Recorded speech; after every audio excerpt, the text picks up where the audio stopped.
Chapter 35 The Longest Night.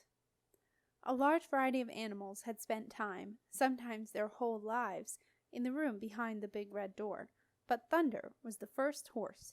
Sam had once brought a goat in, but only for a few seconds. Sarah Heap did not, in those days, have things with hooves in her room. But this time Sarah had no problems with hooves. She was perfectly happy to have a huge black horse standing in the corner, while her Simon fed him some withered apples that he had found in a bowl on the floor. Sarah was amazed at the transformation of her old home. As she stood gazing about her, taking in all the changes that Silas had secretly made over the previous year, happy memories came flooding back and began to displace the heaviness and gloom that the darkness had left within her. Now she understood why Silas was always disappearing. Neither Jenna nor Simon had been back to their old home since their hurried departure on Jenna's 10th birthday, and now they hardly recognized the place. Gone were the piles of books, clutter, bedding, and general household jumble-junk, as Silas had called it. Now there were rows of neat, albeit homemade, bookshelves carrying all the magic books that Silas had once saved by hiding them in the attic. The fireplace in the central chimney was swept and laid with large logs. The pots hanging on the chimney were clean and lined up in order of size. The worn wooden floor was covered with rugs, some of which Jenna recognized from the palace, and scattered with cushions, ready for the chairs that Silas was planning to make. For Septimus, it was a strange feeling to be in the very place where he had been born, and yet had spent no more than the first few hours of his life. He stood awkwardly on the threshold. He saw Simon with his arm around Lucy, pointing something out to her from the mullioned window that looked out over the river, and Septimus realized why he felt so uncomfortable. Simon was at home. This was where he belonged. It was he, Septimus, who was now the outsider. Sarah Heap saw her youngest son at the doorway, looking as if he was waiting to be asked in. The sight of him cleared the very last remnants of the darkness from her head. She walked over to Septimus, put her arm around his shoulders, and said, "Welcome home, love." Sarah drew him inside and closed the door. A strange feeling welled up inside Septimus. He didn't know whether he wanted to laugh or cry, but he did know that he felt like a weight he had been carrying on his shoulders, without even realizing it, had suddenly been lifted off. It was true. He was home. The longest night drew on. Outside the ramblings, the dark domain grew stronger as it spread through the castle, drawing energy from all those trapped within it. The only spaces that remained clear were the wizard tower, protected by its dazzling safe shield, the sealed hermetic chamber in which Beetle sat like a butterfly in a chrysalis, a tiny safe chamber deep within Gothic grotto, and the ramblings. The ramblings had been inhabited for a very long time. It went back to the days when many castle inhabitants practiced a little amateur magic of their own, and so there were many remnants of safe screens, passage protectors, blessings, happy homes, and all kinds of spells for good things still hanging around the entrances. The magic was faint, but its cumulative effect over the years had soaked into the old stones, and was enough to halt the dark domain at every single archway, gate, door, and window that led into the ramblings. It was not, however, strong enough to hold out against the determined assault that now began. At the ivy-covered archway near Ma Custard's, and at each and every rambling entrance, the ragged shadow of a thing walked out of the dark domain. The thing stepped through the archway, forcing its way through the ancient echoes of magic. With it came the first tendrils of darkness, smothering the rushlight with a soft hiss as they went swirling into the corridor. The thing, which happened to be the one that Spitfire had hurled into the river, dripped along the stone flags, sending the candles sputtering out, and drawing the eddying blackness behind it.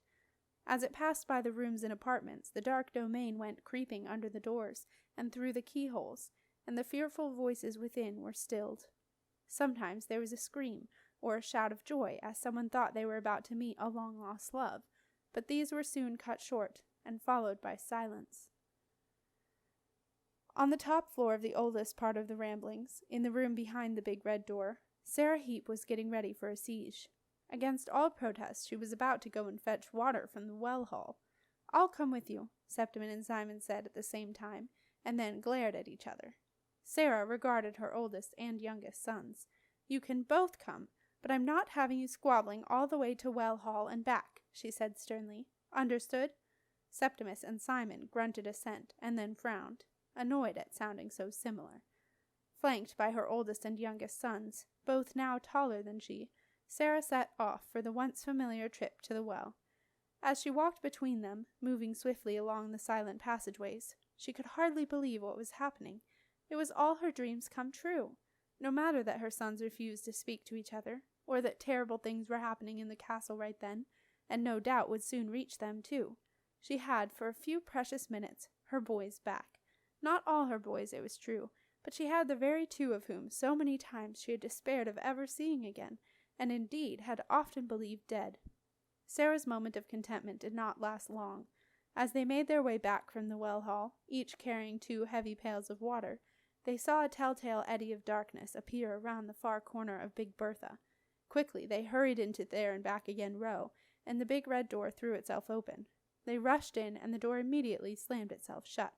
Sarah shoved the key in the lock and turned it. "It needs an anti-dark," Septimus said. "I'll do one." Sarah didn't like anti-darks. She had grown up in a family that contained both witches and wizards, and she was not happy hearing the word dark spoken in her home, even when it was partnered by the word anti. Sarah subscribed to the witch view on words, "A deed named was a deed claimed." "No, thank you, love," she said. "We'll be safe without. The door has its own magic." Marcellus, who had been feeling rather useless since they had arrived in the room, was glad to weigh in with some advice. "We need all the protection we can get, Mistress Heap," he said. "My apprentice is right." Both Simon and Sarah shot Marcellus a questioning look. "Your apprentice?" said Sarah. Marcellus decided not to, as Septimus would have said, "Go there." "I would go as far as to say that an anti-dark may be essential for our survival," he said. Simon could hold back no longer. "That is true," he said. "What we need is a fluid anti-dark combined with a powerful safe screen. Once those are in place, we must have an effective camouflage. That is crucial." Septimus gave a snort of derision. Did Simon really expect him to take the advice of the very person who had caused this whole thing to happen? Simon misunderstood the snort. He tried to explain. "Look, you can do the most powerful anti-dark in the world, but it's no good if it's visible. A dark domain will just hammer away at it until it's gone, and sooner or later it will be. Trust me, I know." "Trust you?" spluttered Septimus, worried by the fact that he had actually agreed with everything Simon had said. "You must be joking." The argument continued.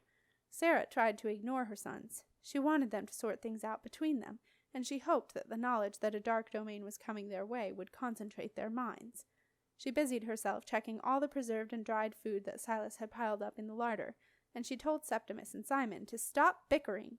She calmed Thunder by blowing on his nose and whispering to him, and she told Septimus and Simon that there was to be no arguing about anything. She began sweeping up some wood shavings that Silas had left behind, and she told Jenna to keep out of other people's quarrels. She told Lucy to let Jenna be, and then, when a full-on fight with Jenna and Septimus on one side and Simon and Lucy on the other seemed inevitable, Sarah's patience ran out. "Stop it, all of you!" she yelled, banging on the end of her broom on the floor. "Stop it, right now!" The melee by the door paused, and they looked at Sarah, surprised. "I will have no angry words in this room. Do you understand?" Sarah told them. "I don't care what any of you have done in the past. I don't care how stupid or misguided or just plain bad you have been, and some of you have been all of those, because you are my children. All of you. And yes, Lucy, that includes you too now. Whatever any of you have done, however much you have hurt each other in the past, when you are in this room you will put that to one side. You will behave toward each other as brothers and sisters should. Is that understood?" "Well said," murmured Marcellus. Jenna, Septimus, Simon, and Lucy looked dumbfounded. They nodded sheepishly. Simon and Lucy went and sat by the fire, leaving Septimus to do the anti-dark his own way, which was also, Simon noticed, his way. Jenna went over to the window. An unusually quiet rat was sitting on the windowsill, gazing out. "Hello, Stanley," she said. "Hello, your Majestiness," Stanley replied with a heavy sigh. Jenna followed his gaze to the river. Across the water the lights of the Grateful Turbo Tavern could just be seen flickering through the trees, and far below the indigo ribbon of the river flowed slowly past. "It's clear out there," said Jenna. "Isn't it lovely? No dark stuff." "Only a matter of time," Stanley replied gloomily. The flap of a wounded shoe sounded behind them. Marcellus joined them at the window. "Not so," he said. A dark domain is stopped by flowing water, especially by that which is influenced by the tides of the moon. Really? Said Jenna.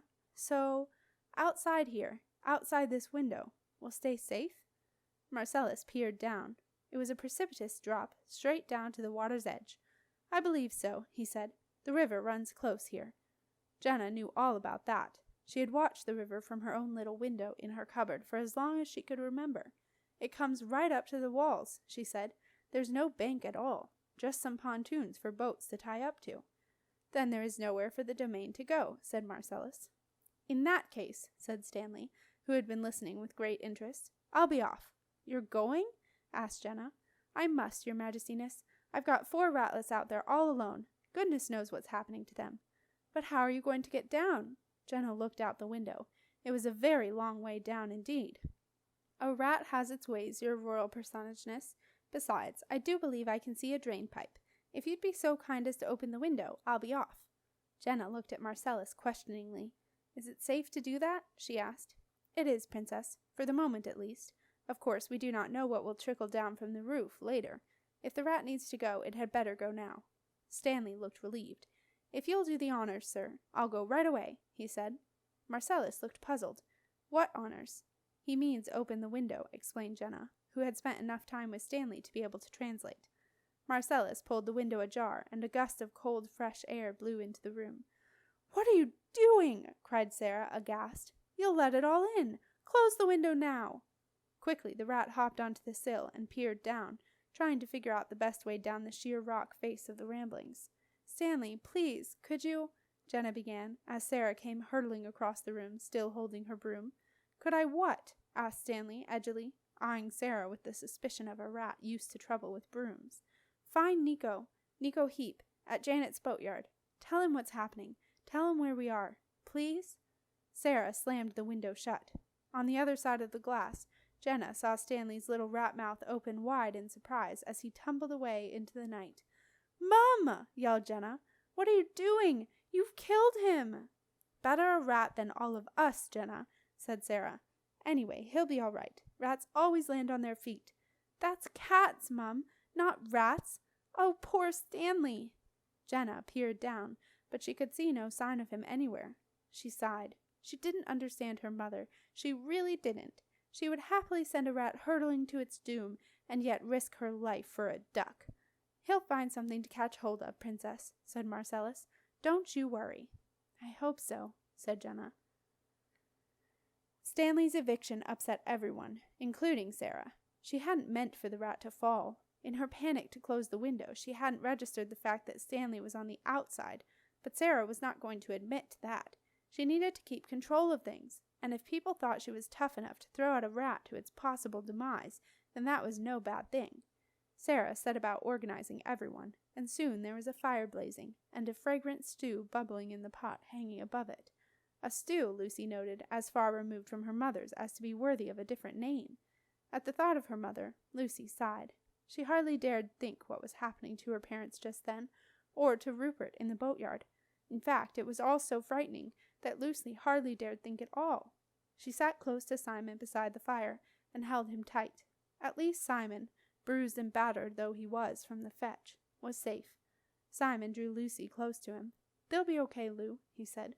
Don't you worry. But Lucy did worry, and so did everyone else behind the big red door.